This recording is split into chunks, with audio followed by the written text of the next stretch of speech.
The baby's wail cut through the fire drill as the oxygen alarms went red. A wheel of Gurneys jammed in the corridor, and the emergency chief smiled like he'd trained the chaos himself. The sprinkler head over triage B sputtered once, then thought better of it. Somewhere in the building, a compressor coughed, and somewhere closer a man whispered to a nurse, "Is this real?" It wasn't real, not the way the family in bed 6 needed reality to be. But it was expensive, loud, and precisely timed. A drill marked Joint Simulation with Regional Services, scheduled for Friday, 12th April 2024, 11 Towers, St. Brendan's General Hospital, South Quay, Cork, T12N2Y6.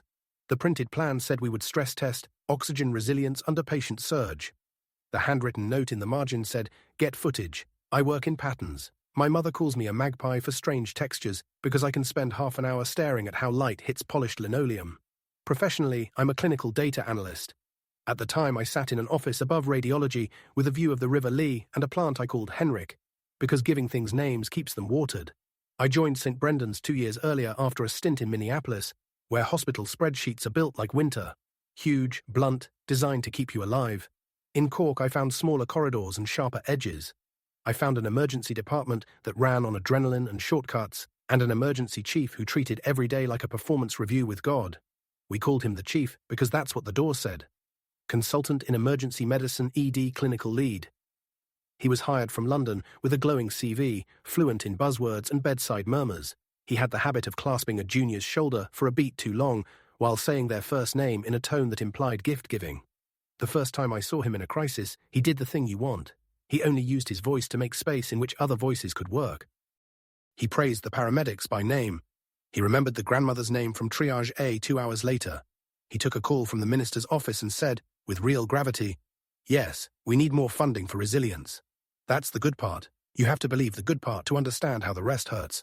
Red flags wore identical lanyards. He created a resilience fund with a budget code none of us had seen in Oracle before.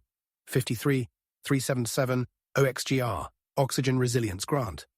The title made people nod. He pushed through 3 purchase orders in February and March 2024, 38,450, to an entity called Munster Simulation Services Ltd. for multi-agency exercises, IBAN IE34AIBK931, 26,900 to Aeromed Training Ireland for paramedic refreshers, and 14,780 to a new vendor called South Quay Communications for stakeholder engagement. Each invoice referenced a Department of Health allocation of 250,000 to pilot emergency surge capacity improvements. A memo stapled to the first invoice said, "Pre-approval granted per email from DH O'Farrell 0222-24 09.11. I never saw that email. He showed it to the CEO on his phone once, in a corridor, like a saint showing a locket of hair from a miracle. Screenshots are ordinary magic, and he knew it. At first, I admired the audacity. Grants in healthcare move like glaciers. He moved like weather. The first drill went to plan. The second, on 15th of March 2024, ended with a trolley's brake failing at the wrong second, and a porter catching a boy with a lollipop just before importance became tragedy. The third drill, the one with the baby's wail, felt staged in a theatrical sense, not a procedural one. The oxygen panel flickered to red supply low exactly when the camera crew from a local station, Southwest TV, arrived. The chief did a small glance toward the red light that registered in my brain as rehearsal. He entered my world with a request that fit neatly. "Could you write me a report on oxygen consumption during our simulations? Data is data." I pulled logs from the pipeline in Sub-Basement 2 by the vacuum-insulated evaporators. I exported minute-by-minute flow rates from the BOC telemetry feed. I matched those to bed occupancy and the Gurney surge numbers. I plotted it. The first and second simulations showed 2 smooth humps where demand increased then normalized. The third had spikes, 3 sharp mountains like a heart skipping in arithmetic. The timestamps on those spikes lined up almost to the minute, with 3 payments through the point-of-care billing system to a vendor called South Quay Communications. As if someone had pressed 2 buttons in different rooms at the same time. I didn't go full detective then. I went full pedant. I emailed the chief and the procurement officer, a woman named Rosemary who decorates her monitors with post-its containing scripture and shortcut keys. "Hey," I wrote carefully, "I've noticed that our oxygen flow spikes coincide with check-ins by film crew during the third simulation. That could confound our results. Media presence affects behavior. Also, South Quay Communications seems to have received partial payments during the simulation window, which is odd timing for the AP run. Could be nothing. Can we look?" The chief replied, "Great catch. We'll exclude Simulation 3 from the oxygen analysis. Media timing noted. As for payments, those were batch runs scheduled the night before. Nothing to see. Rosemary replied, AP runs are at 07 wide hour Tuesdays, Thursdays. Those entries show 11:17 and 12:03. We'll investigate. He appeared at my door the next morning and leaned on the frame with a cup of coffee, like a man about to ask a babysitter to stay an extra hour. Brilliant work, he said. Truly. Would you do a version of the graph that excludes weirdness? The department loves a clean story. He smiled. He always smiled when saying wrong things. I did the clean version. I also pulled the vendor registration forms for Munster Simulation Services, Aeromed Training Ireland, and South Key Communications. MSS had a company's registration office number, filed 30th January 2024, registered address, Unit 4, Blackrock Business Park, Cork. Aeromed had a CRO number from 2019 and real-looking case studies. South Key Communications filed. On 12th of April 2024, the day of the drill, the registered office, 1 South Key Lane, Cork, the hospital's loading dock. Registered director, a man named Lewis G. O'Driscoll. Our chief's middle initial is G. His father's name, per a Guardian obituary, is Louis. The invoice footers used a bank account at Bank of Ireland, sort code 901101, IBAN IE 45 BOFI 90101, with an account opening letterhead dated 10th of April and a signature of a retail advisor whose surname matched a part-time receptionist in ENT who moonlit at the bank. Munster Simulation Services IBAN. Also Bank of Ireland, sort code 901101, account number 2 digits off.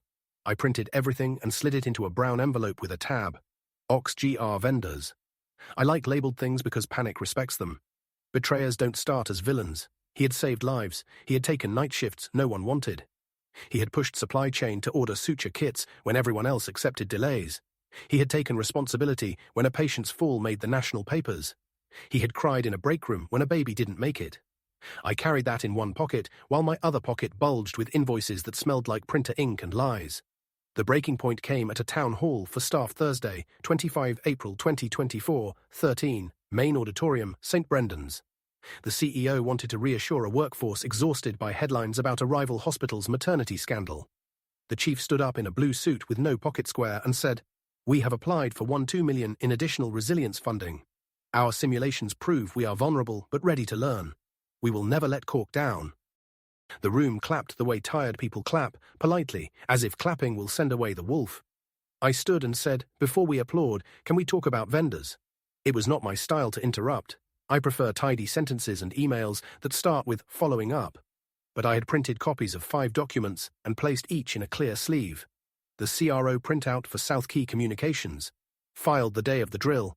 Its bank letter, dated 2 days earlier. A screen cap of the IBAN for Munster Simulation Services, same sort code, a purchase order referencing an email no one had seen, and the AP run report with payment timestamps that didn't know how to be sheepish.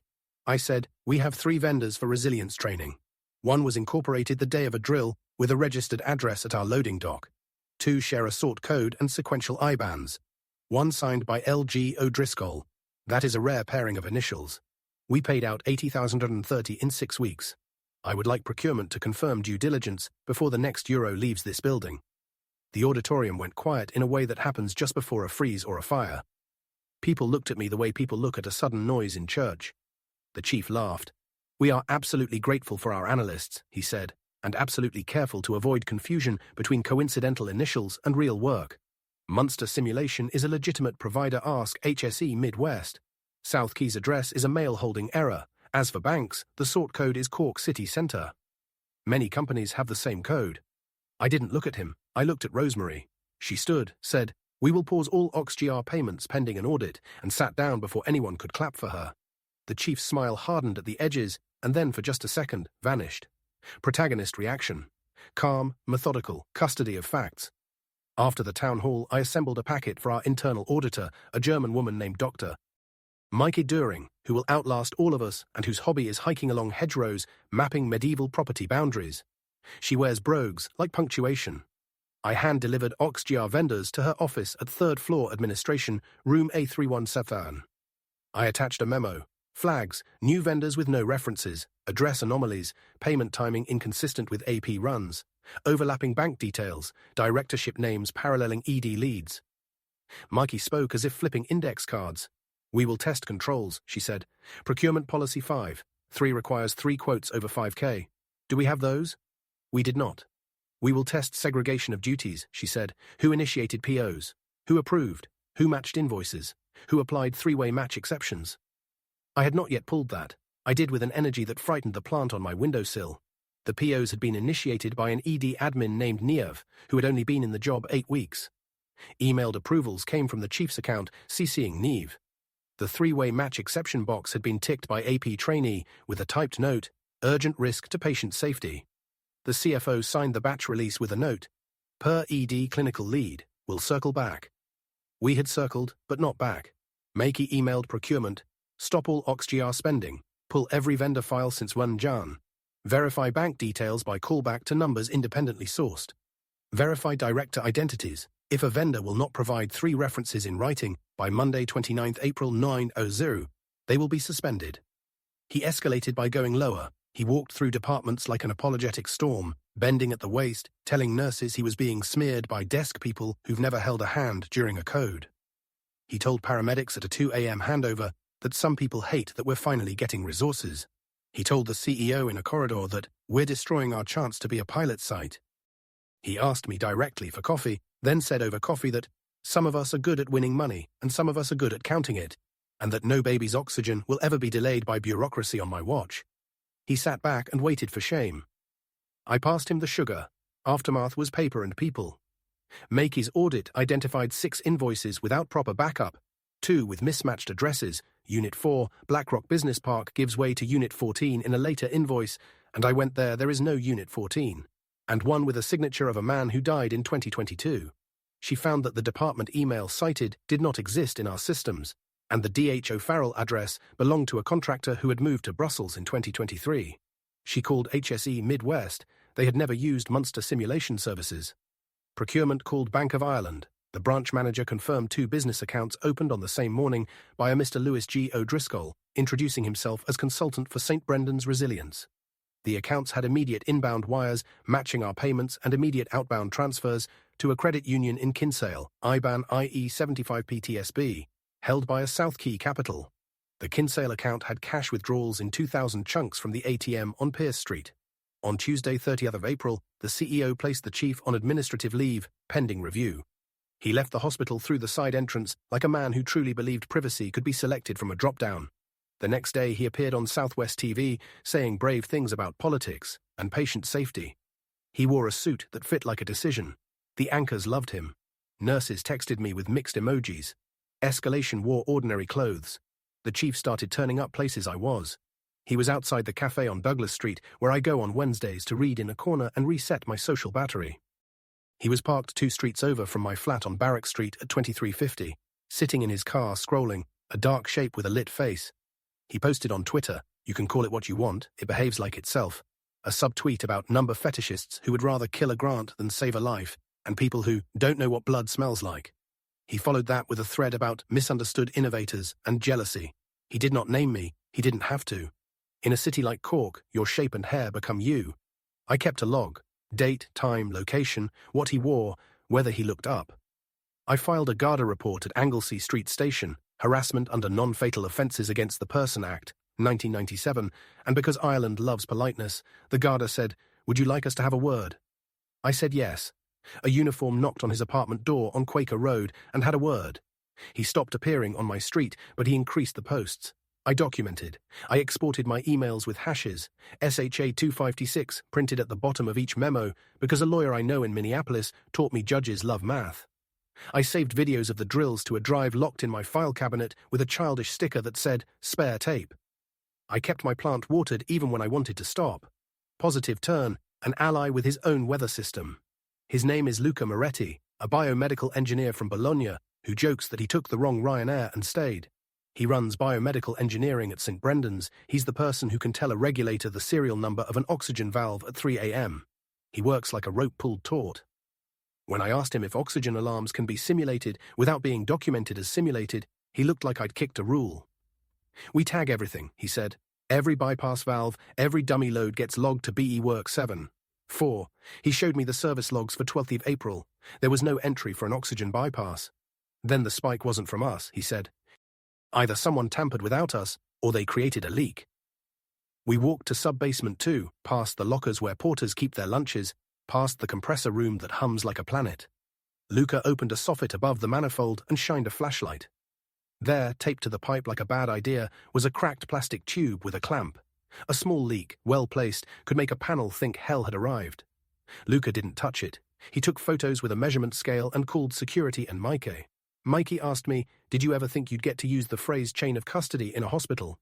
I said, "Not outside blood." She said, "Me neither, and yet." The Garda got serious. Tampering with medical gas is not a small charge. The credit union in Kinsale got serious. Moving money through a shell called South Key Capital draws unkind questions. The department got very serious. Someone at the department called St. Brendan's CFO with a voice that cut the line. "We did not authorize OXGR. We have no O'Farrell here." Our CFO, a man who speaks softly and converts to bold only in spreadsheets, placed his head on his desk for a dignified second and then stood up to be what he is. A man who writes checks only when assured he will not go to prison. The chief hired a solicitor. He hired a PR person, irony, stacked on irony, who sent the hospital a cease and desist letter making loud noises about defamation. The letter was printed on thick paper that smelled like cologne and threat. The hospital's solicitor responded with a stack.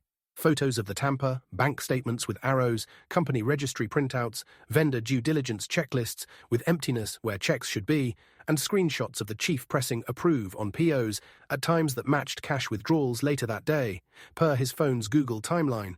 Warrant served, yes. You never get one ending, you get several, recursive. One was legal.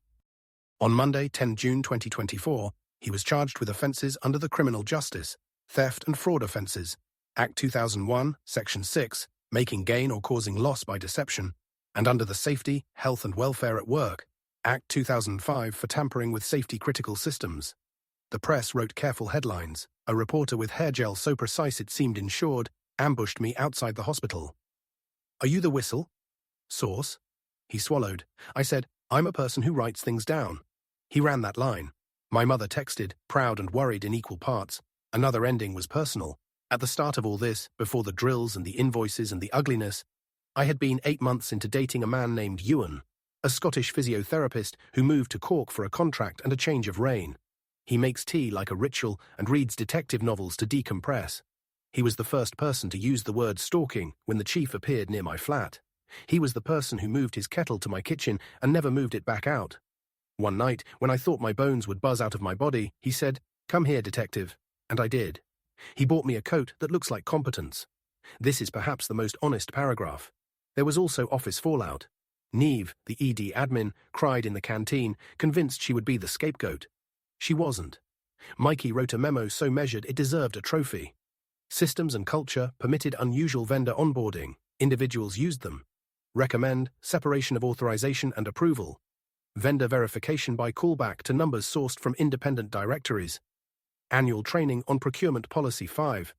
3. Random audits of emergency expenditures. Logging requirements for biomedical bypass. Also, never schedule AP runs during a drill. I framed that last one because it made my brain exhale. Escalation kept knocking in little ways. A burner email landed in my inbox. "You are ruining innovation." A note on my windshield. "Do you sleep?" A comment under a local news article. "Some people hate excellence." I documented. I sent the worst to the Garda. Officer Nichiele, who is younger than my plant but has the gravity of a ship, said, "We've filed for a restraint order under the 1997 Act. Meanwhile, log everything." I joked about my love of logs. She smiled the way someone smiles when they meet their own species. The hospital board voted on 28 June to create an Integrity Resilience Fund, Words Matter, with external oversight, chaired by a retired judge named Oifi Walsh, who asked at her first meeting where the plant lives in this story. "In my office," I said. "Name? Henrik. We will water Henrik when you are on leave," she said. "Some sentences are contracts. The chief pleaded not guilty. He hired a barrister with a tie that probably whispers to its owner in courtrooms. He argued that the money went to real services and that administrative sloppiness and heroic speed accounted for the rest. He cried, truly cried, when his lawyer described the night he held the skull of a boy from Ugal split by a windscreen. This is always the most unbearable part, bad acts by people who also did good things. I sat in the second row and felt like a person trying to balance a ledger with two currencies. Trial is slow dough. The hospital settled with 2 vendors who weren't vendors. We reached the man behind Aeromed, which had become real enough to have a rented room and a spreadsheet. The court ordered restitution, 63,400 over 4 years. The tampering charge stuck harder, community service hours at a charity clinic, 18 months suspended sentence, and an order to stay 200 meters away from me and from St. Brendan's. He moved to a small town in Offaly, according to gossip that gossips not because evil likes quiet, but because stories need listeners. A year on, the drills are boring. Boredom is what good systems deliver. The oxygen panel reads green most days, orange on the rare day when life requires us to hold hands and wait. We installed flow restrictors with seals that show when a hand that isn't Luca's has touched them.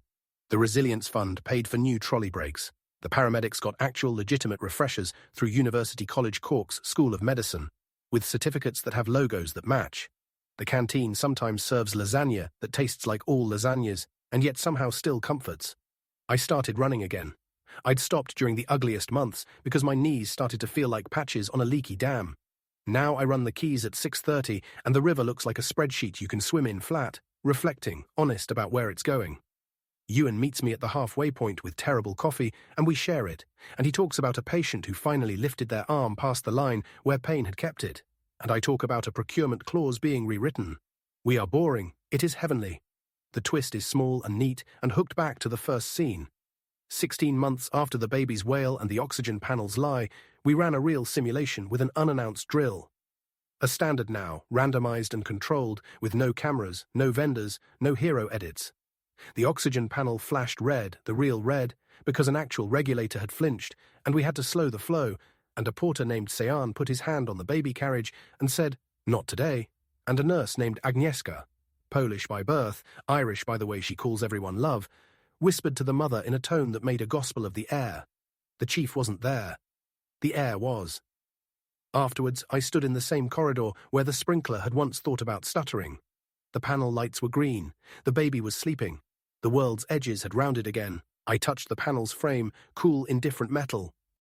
I looked at Luca, who looked at the pipe, which looked like all good pipes, anonymous, doing their job without applause. We smiled, the smile you wear when something very ordinary has finally returned to being ordinary. My phone buzzed. A text from Meike, audit of OxGR complete, no exceptions. A text from Aoife, watered Henrik. A text from Ewan. T. The baby let out a small sigh, the room exhaled like a system venting correctly, and the quiet felt earned. That was the hook made whole, the alarms, the baby, the red light. Only this time, no one smiled like they had trained the chaos.